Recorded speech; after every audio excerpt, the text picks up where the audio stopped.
Welcome to Fire Recovery. I'm Jordan, I'm Bryce. and this is episode 3. And I think we wanted to touch a little bit more on kind of the details of how the course of the 4 different rehabs came about, and I think 4 or 5 different detox rounds in detox. Kind of give a viewpoint of where I was at and where you guys were at during that time.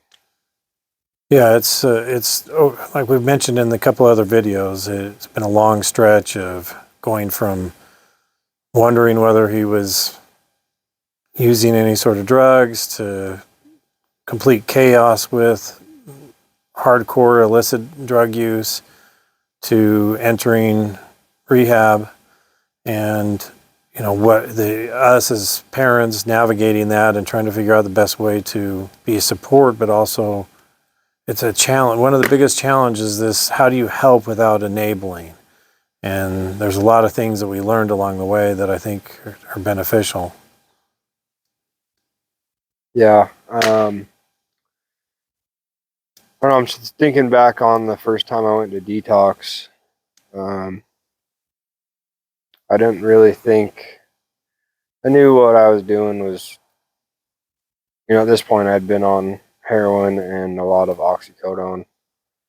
And I didn't really think what I was doing was that bad. I knew I was kind of in a bad spot in life, but I didn't associate that with the drugs at all at that time. It was more of, I was in a victim mode, and I felt like everything was going wrong and it was out of my control, and I was just getting dealt a bad hand left and right, and the drugs were my escape from it, and I had just kind of gotten too heavy into it and needed to just slow it down a little bit. Like, in other words, do heroin like a gentleman rather than Do like a heroin like a junkie. gentleman. Yeah. I haven't heard that term. And I don't know. It's crazy to think back now that was about 2.5 years ago almost, to now. um all the things I've been through, things I've learned and seen. um Example, this last round in detox in November, I was in with a kid that just recently overdosed yesterday. And so it's just been a long history, or journey, I should say, of just watching people die. And You've had a lot of people you've been through rehab with, and close friends that have overdosed and died over the last few years, haven't you?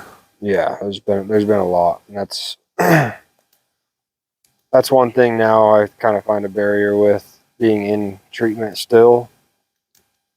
um I find a hard time connecting with, like, the other people I'm in treatment with, to an extent, just because I've seen so many people die, and I've gotten really close to some of them. And it's just, all of a sudden you wake up and they're dead, and then, a week later another one dies, a month later another one dies, or they're back in jail, or they're this and that, and that's just how it goes. And it's hard to it's a hard thing to accept. You become numb to it almost.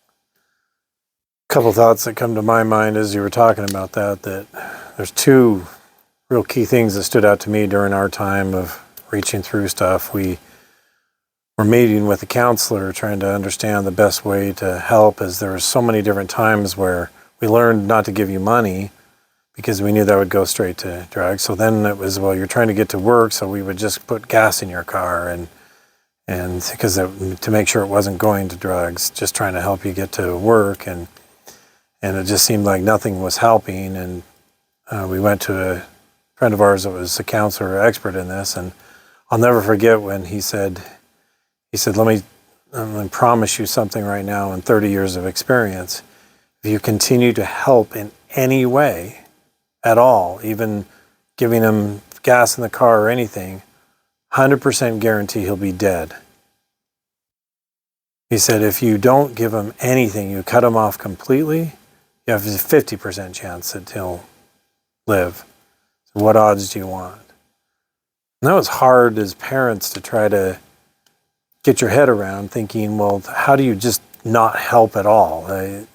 Sometimes you think, well, if he didn't have as much stress, maybe that would help. And the other, one of the most prominent memories that stands out is your very first time in rehab. We went to the first group meeting, and it was a bunch of parents and support people that were there. And as they went around the room introducing themselves, they would talk about, oh, this is our 7th time with the loved one being in rehab. This is our 6th time. This is our 5th time. And this was our first time. And we had this vision that the first time you'd get in there, you'd learn what was wrong and be fixed. And Krista got up and ran out of the room bawling. And I was pretty sure I knew what it was, but I left the room to go find out. And she was just over in the other room crying. And I asked her what's wrong. And she said, is this what we have in front of us years and years and multiple times? It's not going to be just a one-time deal. And is this just our future? And that was really hard for us to understand, is, how do you be there as they go to rehab? How do you help? How do you be a support but not an enabler? And I don't know, I don't know. I don't think I'm asking a question. I think I'm just stating out what was going on in our mind. Yeah, well, like the first thing you said, talking about how, the percentage of me dying and enabling that stuff, like even now, like with as many people I've seen die from this, and how close I've been so many times, like it's hard to still even comprehend that. Like it's just, when you hear that, it's like, oh yeah, 50, it's 50%. But that's true. That's really how it is. Like, I'm extremely lucky to be here today. There's no real reason other than God playing a hand in the fact that I'm still alive today, because, I was in the worst of it. And that's how our minds work. Like for example, when my really, really good friends died last December, not this last one, but, a year ago, a little over a year ago, he died from, we both had the same DOC at the time, which was fentanyl. We'd gone into rehab the same time. This is, I think, rehab number 2. Gone in there the same time, got sober, and we got really close in the house, obviously living together for almost 2 months, and then getting out. And, we did a lot of stuff together. We hung out all the time, and it was one of those people you click, like one of those people you just instantly click with, like on another level, and, because we were similar in a lot of ways. And I went down to Vegas for an event, and when I got back, as I was pulling up in the driveway, one of our other friends called me and told me he was in the ICU from an overdose, and it just came out of nowhere. And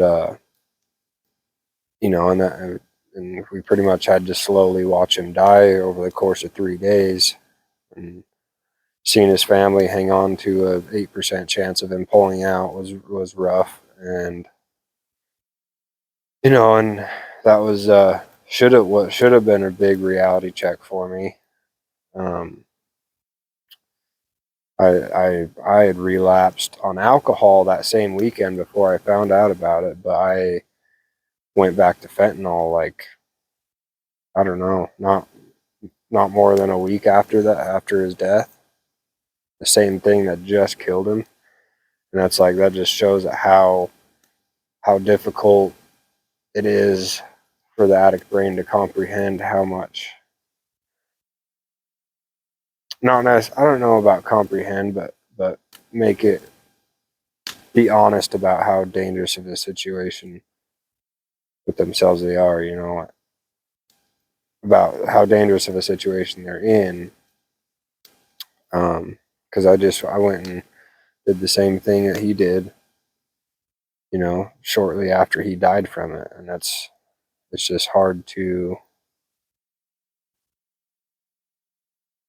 when you're in that mindset, it's, you know, it's hard to see the dangers in things, and you just think that wouldn't happen to you.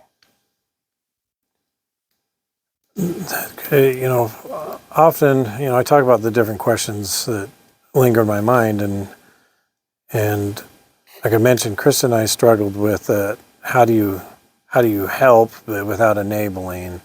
Is there anything, as you've been through all this, the 4 different times in rehab, et cetera, is there anything you could say to you know, a parent, a support giver of advice on when if they're dealing with someone that's in the throes of addiction?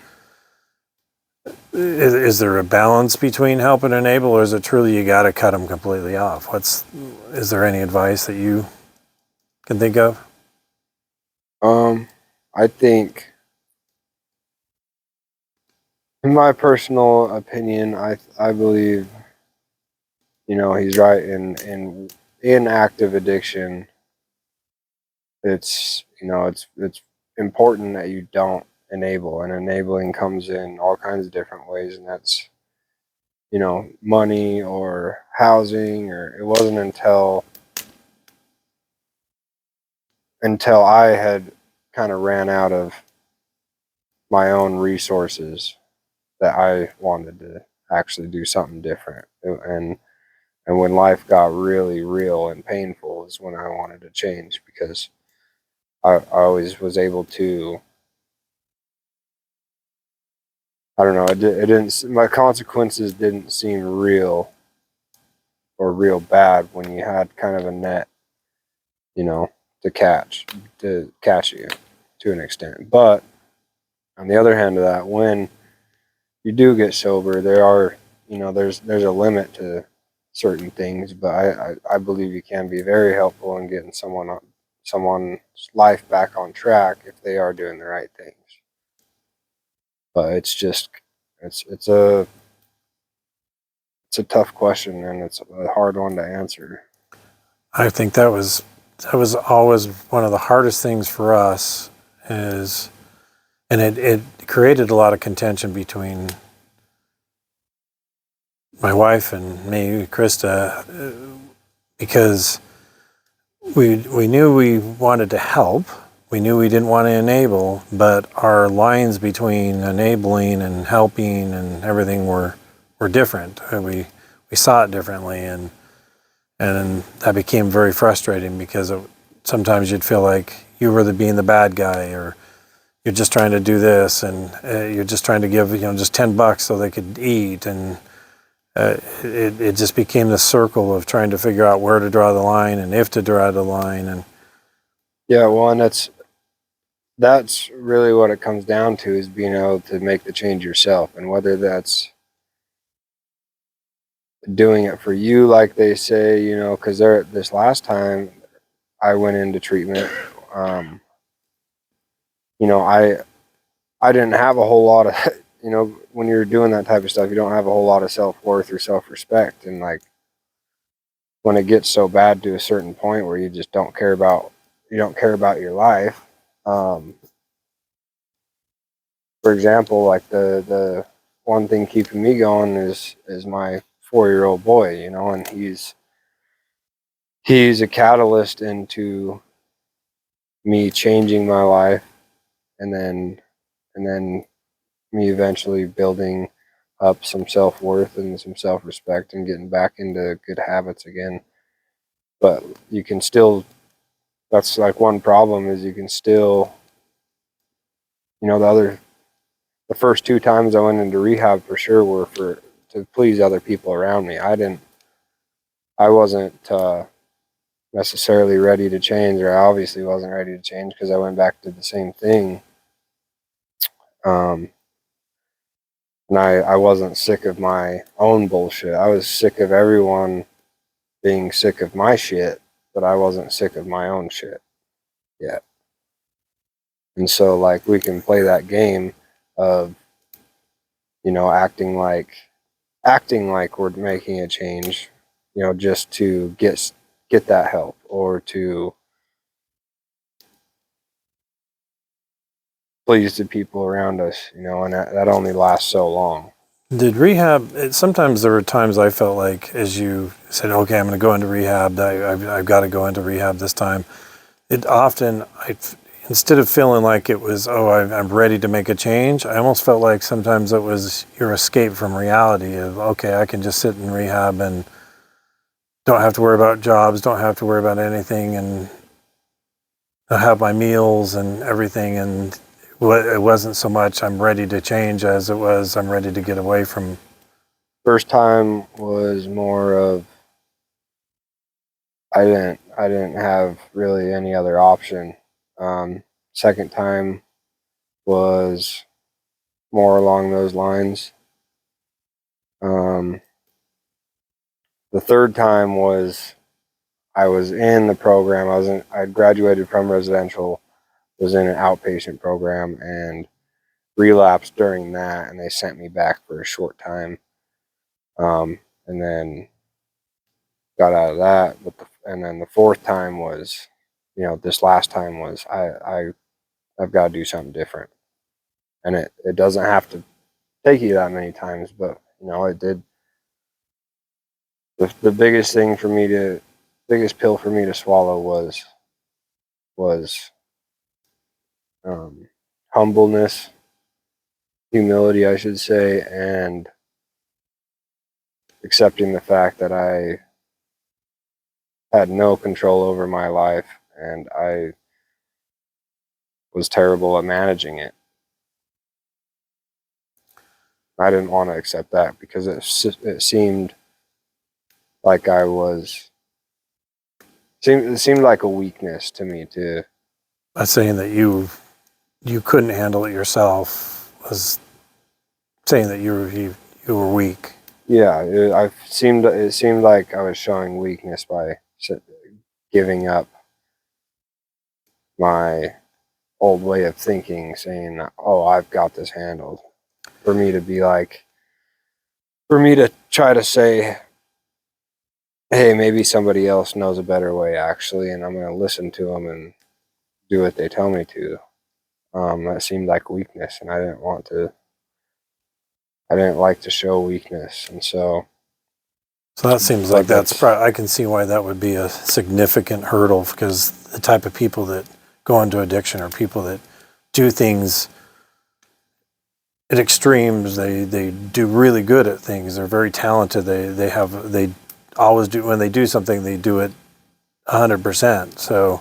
Well, and I can tell you that's riding motorcycles, the art, you know, a professional trade. I've seen you do all kinds of different professions and be excellent at everything you do, and you were excellent at being an addict. Well, yeah, and that right there, what I just said, until you actually do it, you won't realize that it's the most empowering thing you can do for your life.